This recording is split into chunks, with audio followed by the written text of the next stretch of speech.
Imagine this. You found the perfect home and now you're ready to sign a lease, leave your job, and start your dream group family daycare. The house looks perfect in the right neighborhood, but is the property and the house built to have the amazing group family daycare you want to have? You're ready to start enrolling children. You have children of your own, and you know this is the perfect place for you. Do you know that this is the perfect place for group family daycare? What have you done to make sure it meets your needs? Have you seen other group family daycares? Welcome. My name is Zuleika Hines, the host of Decoding the Childcare Business. And today I want to take you on a tour of a group family daycare home that has the potential and the layout that you should be looking at to be successful in opening your own daycare center. Will your daycare fail? Join me on this tour of a daycare home. Most providers find the perfect house, then find out it will never pass inspection. Don't let that be you. Oh, disclaimer. This presentation is for educational purposes only and does not constitute legal, financial, or licensing advice. Always consult your local Department of Health or licensing department professional before making any business decisions. Regulations may vary by state and locality. Remember, an investment in knowledge pays the best interest. Benjamin Franklin. You found a house, but would it pass inspection? Wrong layout, failed inspection can be one of the main reasons why many group family daycares lose their opportunity to open their own center. Oftentimes, they feel that the home that they lived in, that they raised children in, already meets all the guidelines. Sometimes they overlook the cost of renovations, renovating a bathroom, adding fencing, updating your kitchen, looking at the frame and structure of the house may be the real signs of why your group family daycare will not be sustainable. Often, certain regulations will not even allow a wood frame home to be considered part of a group family daycare. Some states will look at the year the home was built and may consider that even though it's okay for a family to live there, it is not okay for the house to function as a business taking care of children. Sometimes the delay can be 3 to 6 months of rework, just simply because the work was done without the consultation and the foresight of understanding the fire regulations and the licensing regulations in your area. 70% of homes evaluated for group family daycare needed some type of renovations.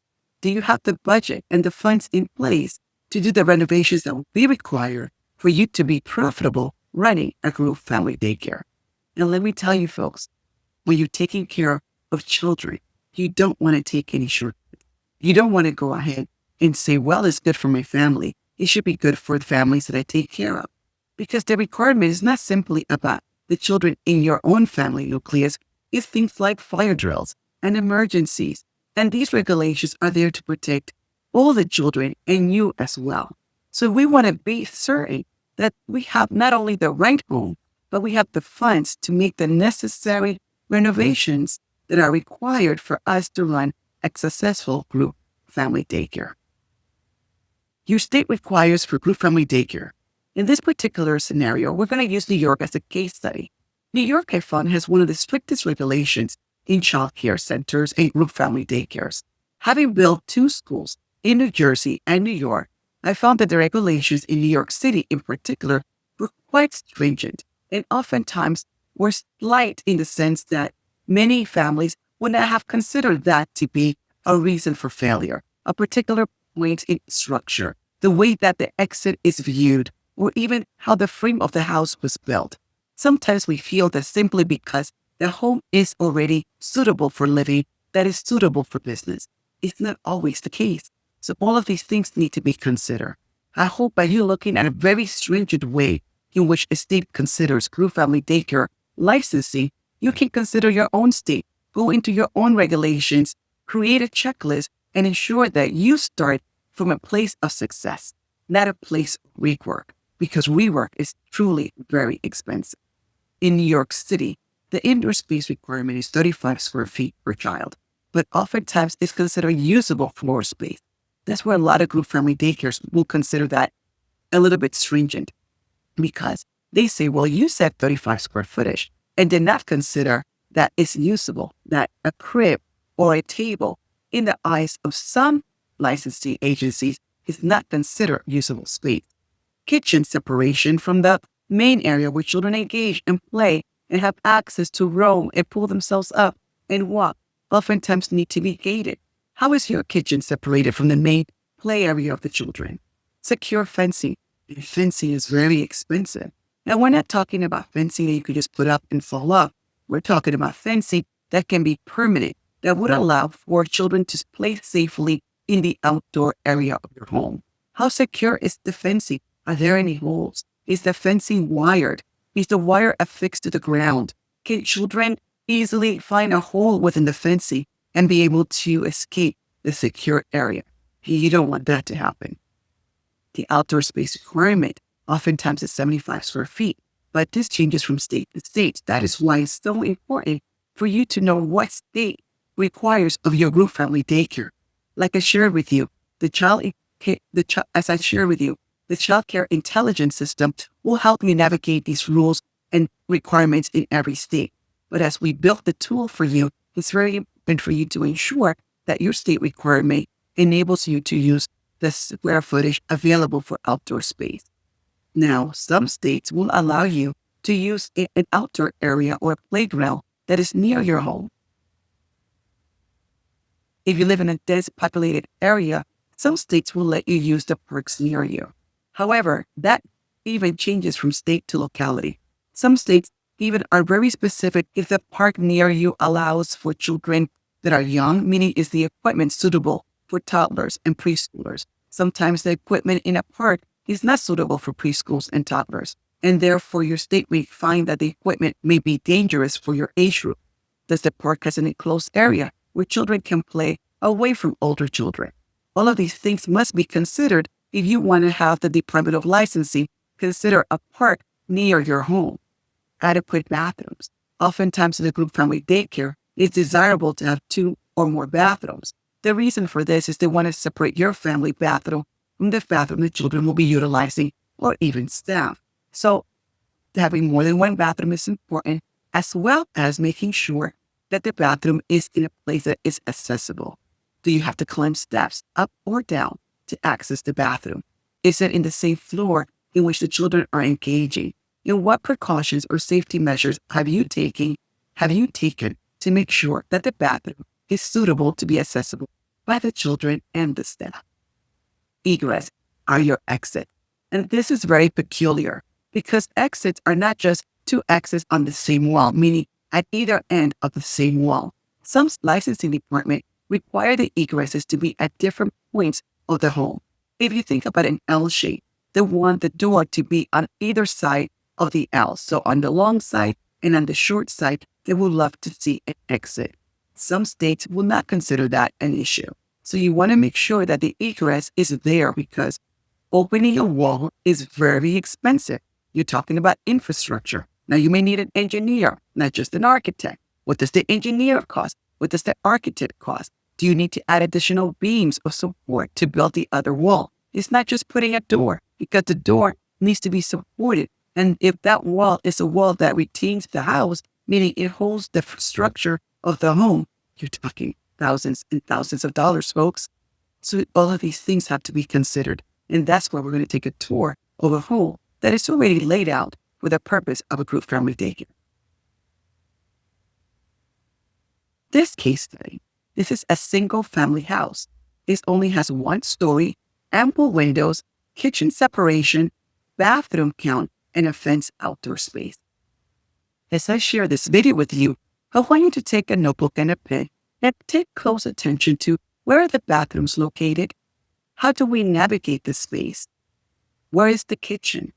Can the kitchen be separated from the main area where the children play? And how can you engage a mixed age group in this property?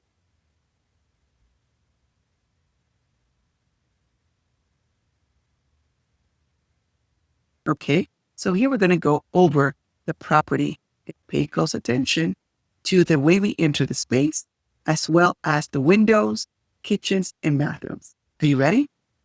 I'm so excited we're in this tour together. It's my first time doing a tour, so I hope you like it. Don't forget to subscribe to the channel, and please leave your comments. I would love to hear if you would like to see more tours like this. If you want me to show you center-based programs that are already built so you can get an idea of what a quality program looks like. And for me, I found out when I had a consultant and she shared with me different centers before I built my school. It helped me open my eyes and create spaces for children that were proper, that were adequate, that had the child in mind. So as I demonstrate this home to you, please take a moment to like and subscribe to the video below and let me know if you'd like to see more tours like this. Thank you. Here we go. This is a property that will be perfect for a group family daycare. As you can see, it gives you the opportunity to have your own outdoor play area with ample space and is in a corner lot with ample parking. What makes this place wonderful is that it has more than one entrance. When you walk in, you have this wonderful foyer with windows and light. For a group family daycare or for a family daycare, this space is beautiful because it enables you to create the opportunity for children to play. Then you walk in, you have one step, and you have an open living rooms concept with a lot of light and a fan and central air. The kitchen, although the kitchen is open to the living room, the fact that it has the opening, you can secure it by adding doors or. In this particular section of the video, I want you to take a good look at the kitchen. In this space, we went ahead and built out these two walls in order to minimize the opening. It also has the second door. So as you notice, we entered through the foyer, which is the front of the house. But then on the side of the house, we have a different door, and that is the exit door. We also have cabinets on both sides of the wall. As you can see, the cabinets, the best use is that on one side of the wall, you can go ahead and put all the children's food, all of their meals, all of the lunch boxes that are applicable to the children in your care. And then you can separate all your family food and all of your family meals on the other side of the wall where the cabinets are also in that same space. What you cannot see here in this kitchen, and that in this section, there is a window, and that window faces the front of the house. So as you see parents coming in from the front of the foyer, you will be able to see them coming in and leaving. It's just another way to have visual and access to what's happening around you, which is great to have different points of seeing what is taking place around you and in the property as well. Let's continue. Safety doors so the children do not come over and interfere with the preparation of food. As you continue to walk, this provides 3 bedrooms. However, one of the bedrooms can be used for the infant care and for children to play that are less than between 8 months, 18 months, all the way to 2 years of age, with access, of course, to the outdoor play area. One thing to know, this house has 2 bathrooms.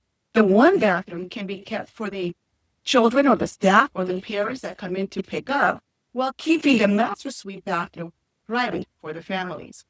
If you're thinking about opening a group family daycare and you're looking at properties for which to establish your own family daycare, and space like this would be excellent. Now I wanted to pause the video in this section because I wanted to share with you this is the second bathroom in the master bedroom. Now this is a 1-story house, so all the bedrooms are on the same floor. But what is good is that you have your own bathroom in the master bedroom. There's 1 or 2 ways to look at this. The master bedroom can be considered your own private family bathroom where you live and that's where you stay, where you have your own personal things. And this is not accessible to the teachers or the families. And what is great about this as well is that it's in the back of the house, separate from the front of the house, allowing you to have an additional layer of privacy. In the event that you have children, you have another room that is across the hallway from the master bedroom that can also be used for your family, while the front of the house, the open space area, as well as the kitchen area in the first room that I showed you, can be used for children. Or you also have the foyer. So you may not necessarily need to use any of the bedrooms for childcare. You can limit it to the foyer and the living dining room area with the kitchen, which provides ample space, but it will also limit how many children you may have. So instead of being able to care for 16 children, you may only be able to care for 8 children or 12 children. Bear in mind that the space available will also limit your group size, and which will limit your revenue potential. You have the master suite. You can keep this bedroom and the bathroom private while still having another bedroom for your family and using the outdoor space or the basement to carry or keep your personal belongings. This home is an ideal.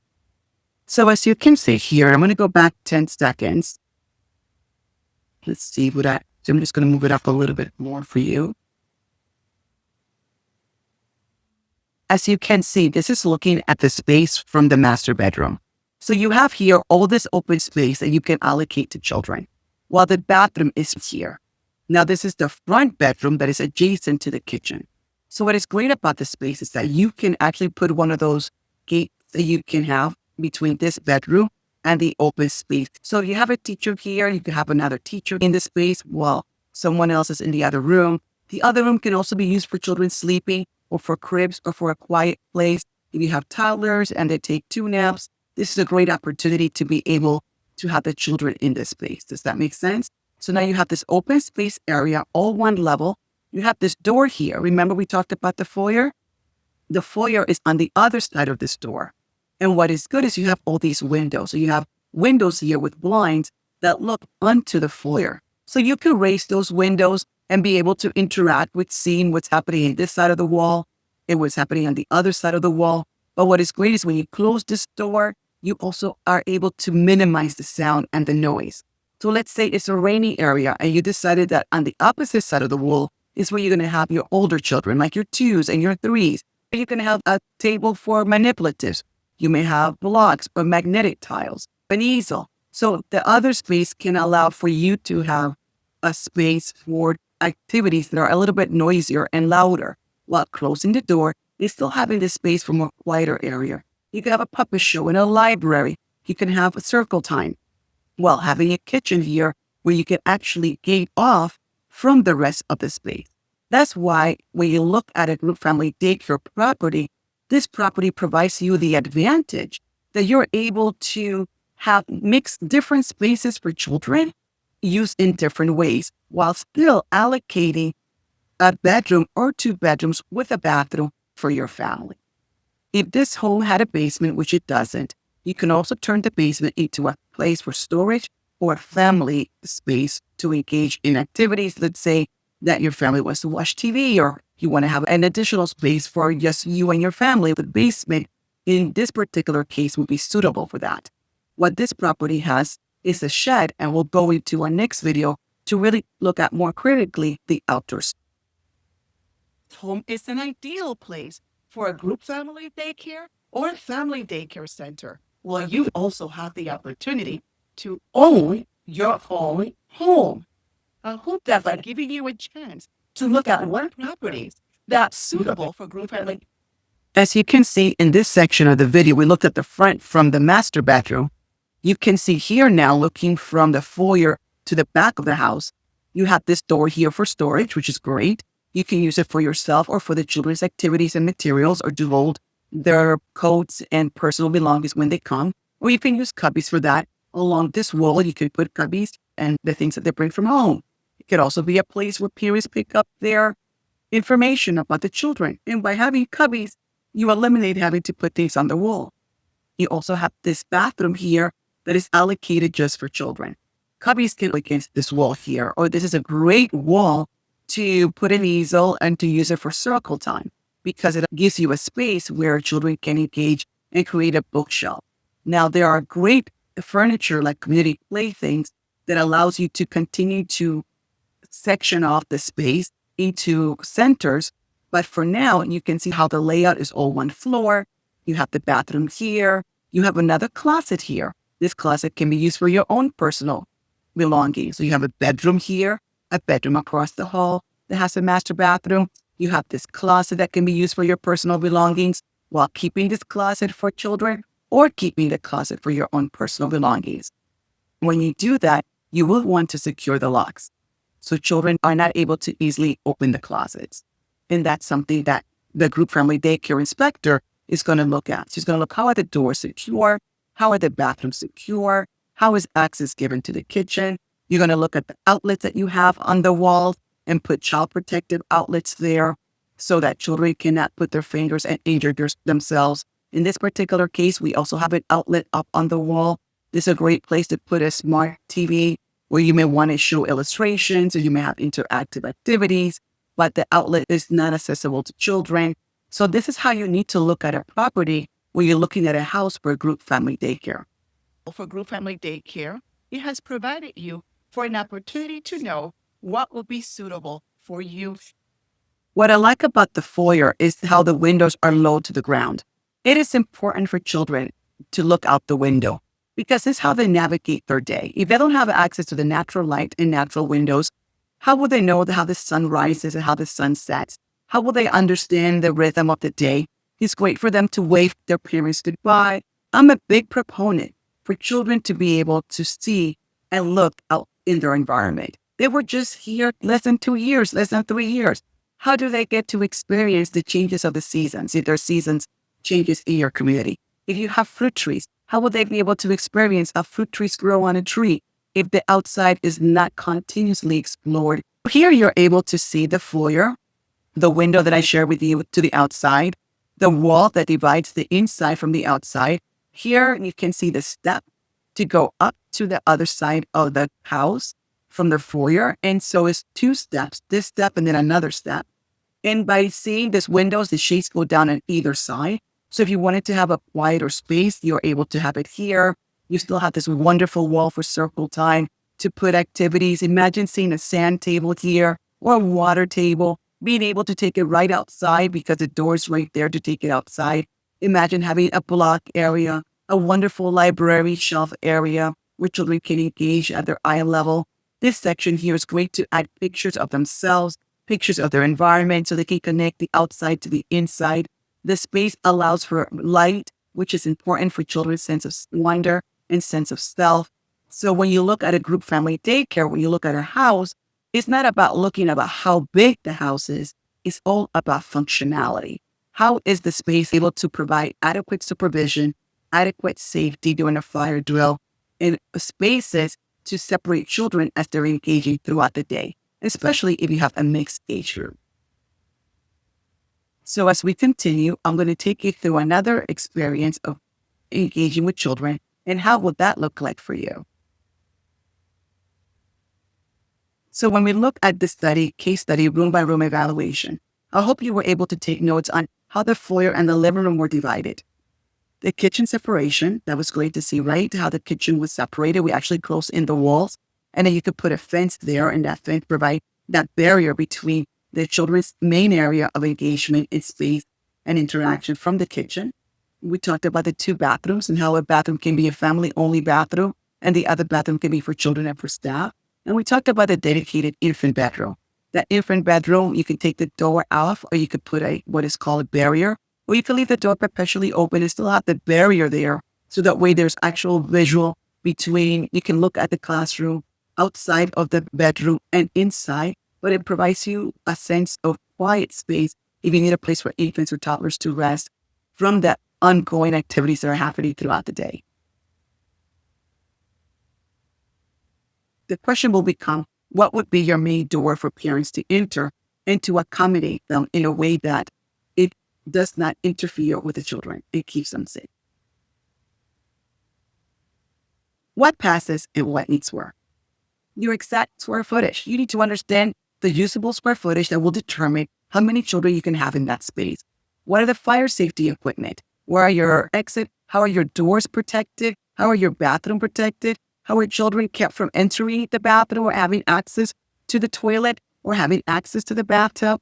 How do you eliminate hazards in your home? Whether it's your cleaning materials, in the cupboards, in the kitchens, are they properly protected so children cannot easily open and close cup? Are your infant sleep areas separated? Are they safe? And how do you keep the children, older children from the younger children engaged, but at the same time give them adequate activities that are developmentally appropriate for their age group? You need to make sure that you complete the requirement. Now, OCFS is the licensing body in New York. You must link to the licensing body in your state to make sure that you're meeting the requirement for square footage for the inside as well as for the outside. As we looked at a group family daycare home, and we took a tour inside to see what a group family daycare looks like, We have other episodes that would continue to support you in this journey. Did you know you can buy a home and have a daycare at the same time? Avoiding the trap help you find the perfect location, will help you identify where you should locate your home daycare, where are all the other home daycares located in relationship to where you want to be or where you already are in your home, in a home daycare versus a childcare center. These episodes will help you navigate the process of forming your childcare center in a way that will give you the maximum opportunity to be successful and to be profitable. I want to take a moment to thank you for watching. I hope that this journey touring adult group family daycare was insightful for you, that you were able to at least see what a home looks like that would be approved for a group family daycare as long as it met all the regulations. Thank you for watching. I hope touring the group family daycare single-story home was insightful for you. If it was, please put those in the comment below that you would like to see more tours of facilities to help open your mind and your eyes to what is possible, what a group family daycare can look like, what are the areas that you need to focus on, and understanding the indoor requirement that will make your group family daycare successful. I would love for you to leave in the comments below if you want to see more episodes like this by putting the word tour on the comments. Also, I see that many of you have joined us, and I want to thank you for giving us over 2,000 subscribers and for participating in this video week after week after week. I want to thank you for being a subscriber. Your comments have been really insightful and has helped me continue to bring information that is needed and applicable to your circumstances. And I want to do more of that. If you would share with me what else you would like to see, what other topics are of interest to you, what are your struggles? How can I help you create a profitable childcare program that you can grow, profit, and retire from? I would love to hear from you.